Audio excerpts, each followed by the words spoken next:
So now let's analyze Dijkstras' algorithm for the single source shortest path problem.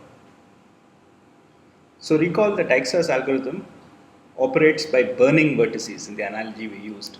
So we keep track of vertices which have been burnt or visited. Initially nothing is visited, and initially we don't know any distance to any vertex, so we assume all distances are at infinity. Then we start at the source vertex, let us call it 1 by assumption. So we set its distance to 0. Then we repeatedly pick up the first vertex which is not burnt and which has the minimum distance among those which are not burnt, visit it and recompute the distance to all its neighbors. So before we look at the complexity of this algorithm, we actually first have to verify that it is correct. So Dijkstra's algorithm now makes a sequence of updates. It is a bit analogous to BFS or DFS because it keeps visiting vertices and it visits every vertex only once. Now it visits vertices in a particular order which is different from breadth first or depth first, and we need to justify that this order is actually correct. So in some sense, at every point, breadth first search looks at all its neighbors and visits them, say, in the order of their vertex number. Depth first search will pick the first neighbor and then explore it further. Now Dijkstra's algorithm uses a different strategy, which is to pick the smallest distance unvisited neighbor.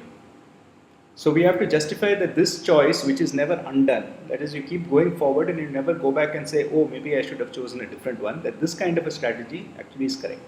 So this is a general class of algorithms called greedy algorithms, where you have a number of possible trajectories or paths that you can choose to solve the problem. At each stage, you make the next choice based on some local information. At this point, this looks like the best choice to make. And then somehow, magically, this best choice that you make on local information turns out to be globally the best trajectory to take. So for such greedy algorithms, it's important to establish that this local choice of the next step actually gives us a global optimum, because very often this kind of a local heuristic does not give us a correct algorithm. So let's first look at the correctness of Dijkstra's algorithm. So the key to establishing correctness in this particular case is to establish what is called an invariant. Right? So now Dijkstra's algorithm proceeds, as we saw, in a sequence of iterations. There are n iterations. The invariant is that at each iteration we have this characterization of vertices as burnt and unburnt. And what we want to claim is that the burnt vertices are correctly solved. That is, at any point, if we look at the distances assigned to the vertices in the burnt set, then those distances are actually the shortest distances from the source vertex to that burnt vertex. So if we assume that this inductive invariant is true, now it is certainly true at the beginning, because right at the beginning the only vertex that we have burnt is the start vertex S. Right? So the first vertex we burn is S and we set its distance to 0. So certainly at that point this property is true, that among the burnt vertices the distances are in fact the shortest distances. Now assuming that we have extended the set for a few vertices, now we want to add a new one.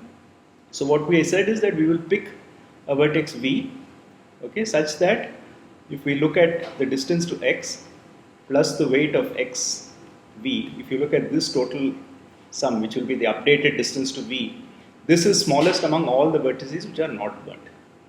So the claim is that if we now add this to our burnt set, right, so if we extend our burnt set like this to include V, then the distance to V cannot be actually smaller than what we have computed now, and it will not change because of a later update. So how will it change because of a later update? It could be that at some later point we actually extend our burnt set to include a new W. Now can it be that there was a path from Y to W to V which is shorter than the path we have claimed just now via X to V? So it's easy to see that the distance to Y plus the cost of WXY, now this must be bigger than or equal to the earlier thing, because we chose V and not W, because at this point W was not the smallest one, V was. Now perhaps they were equal, but certainly W was not less than V. So at a later stage, if we go to W, we know that we will take at least that much time to reach W, and then we have to additionally incur a cost of going from W to V. So there is no way that a later path that we can discover via Y to W to V can be better than the current path from X to V. Right? So this re-establishes the invariant that the vertex we burn next is correctly solved. So this is a way to show that Dijkstra's greedy strategy actually solves this problem correctly. So now having established that it is correct, let us look at the complexity. So there are some obvious loops in this. So there is an order n loop of initializing the visited values to false and the distances to infinity. Now there is another order n loop here, okay? And inside this order n loop, there are two loops. One is more obvious than the other. So here, once we have visited a vertex, a new vertex, then we have to go through all its outgoing neighbors, right? So there is a scan of all edges which are going out of U. So that is one loop. But also there is a loop here which is kind of implicit, which is before we visit a vertex, we have to choose it, right? So we have to go through all the unvisited vertices and pick the one whose distance is minimum. So this, in general, we have seen that if we have a list or an array which is not in any particular order, then to find the minimum, we may have to scan the entire array. So this is implicitly an order n step.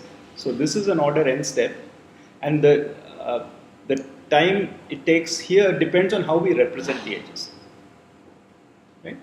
So the outer loop runs n times, as we saw. In each iteration, we burn one vertex. This requires an order n scan to find the minimum vertex to burn.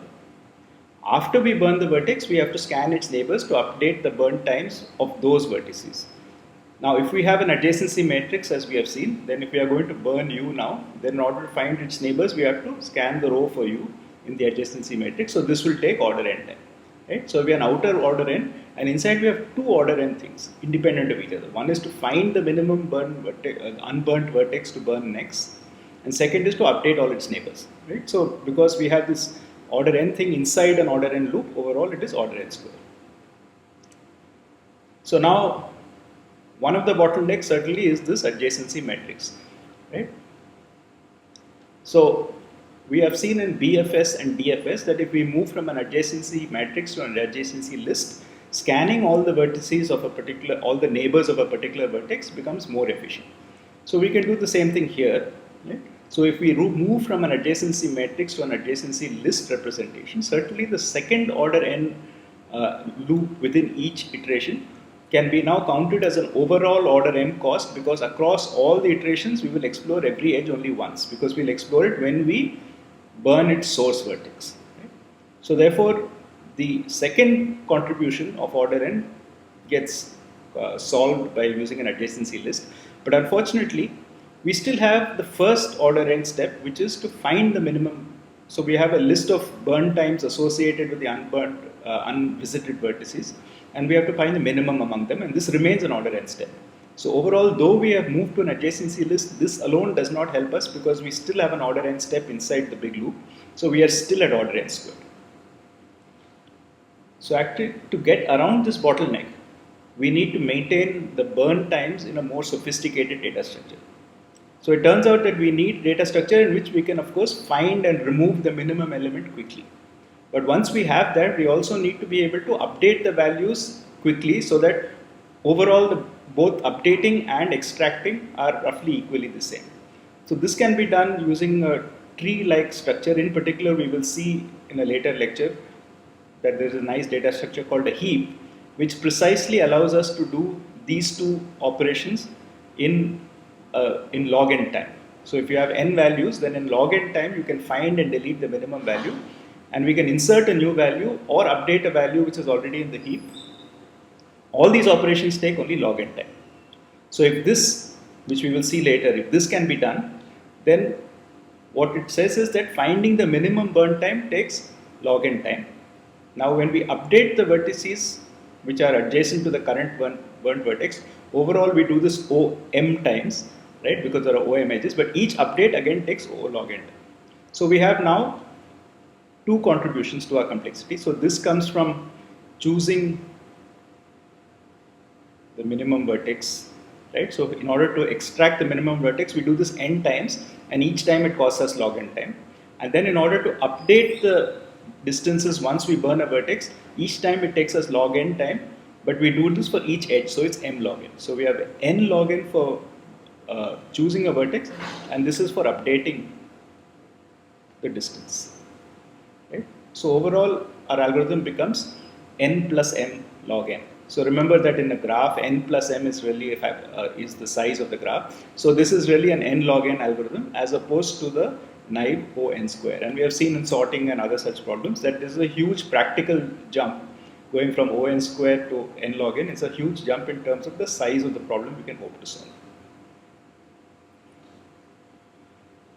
So Dijkstras' algorithm makes a very crucial assumption which underlies the correctness of its greedy step, and that is that there is no negative cost associated with an edge. Okay? Our argument was that if we choose V as the next neighbor to add to our burnt set, then we can never find a shorter path coming this way. But obviously, if we have negative edges, then we could have a situation where I had, say, a path of length 2 here, right? And then I chose not to follow another path because maybe it is of length 4. But if I come back from there, right, maybe this has length minus 3. So if I come around this way, then I incur a net cost of only plus 1, whereas if I go this way, I get plus 2. Okay? So therefore, by locally looking for the nearest neighbor, I don't necessarily find the shortest distance. So now, of course, you might ask why you would want to put negative weights in a graph at all. Well, remember that graphs are a very general model, and there are many situations where you can actually interpret negative weights in a sensible way. So supposing we are looking at, say, a taxi driver, and we are looking at a graph as a list of places where he picks up and drops off people. Now, obviously, there are segments where a passenger is in the car, and there are segments where he may not have to be, may not have a passenger. He may have to just be returning to a place to pick up. For instance, a taxi driver who operates from the airport might typically go back to the airport after every trip because he expects to find longer trips from there than within the city, right? So there are segments where he travels empty, there are segments where he has passengers. So some segments earn money, some segments lose money. So there are some positive edges and there are some negative edges. Another situation which is completely unrelated to anything we have seen so far, you can think of, say, chemical compounds, and we can represent a graph saying how we can transform one compound to another compound. And here, for instance, the edge weight can represent the energy which is either released or absorbed in this process. So again, it could be positive or negative, right? So there are many situations in which negative edge weights actually make sense. So what do we do if we have negative edge weights? So the first thing to notice is that if you have a negative cycle, okay, so if I have a graph in which I have, say, a loop like this, and all of the things add up, say, minus 3, minus 2, and plus 1. Then if I go around the cycle once, right, and come back, then I will incur a total cost of minus 4. So this means that if I had a path which started somewhere else, came here and left the cycle and went somewhere else, so supposing I had a source and a target, then I can make the distance from the source to target arbitrarily small by going round and round this loop any number of times. At each time I go around the loop, the cost reduces by 4. So I keep adding minus 4 to my cost. So the cost can be as low as I want, just depending on how many times I go around the loop. So if I have negative cycles in a graph, the question of a shortest path doesn't even make sense. I mean, there's no notion of a shortest path because the quantity is not well defined.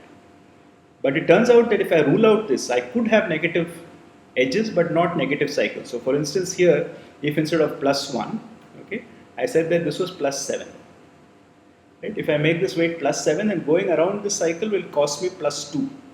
So therefore it doesn't help me to go around the cycle because it will only add to my cost. So therefore, in a situation where I have no negative cycles but I do have negative edges, it still makes sense to talk of shortest paths. And we will see later that there are other algorithms other than Dijkstras' algorithm which can handle these. In particular, we will look at the Bellman-Ford algorithm, and we will also see that the all pairs shortest path problem, which generalizes the single source shortest path problem, called the Floyd-Warshall algorithm, will also solve this thing regardless of whether the paths are negative or the weights are negative or not, provided there are no negative cycles.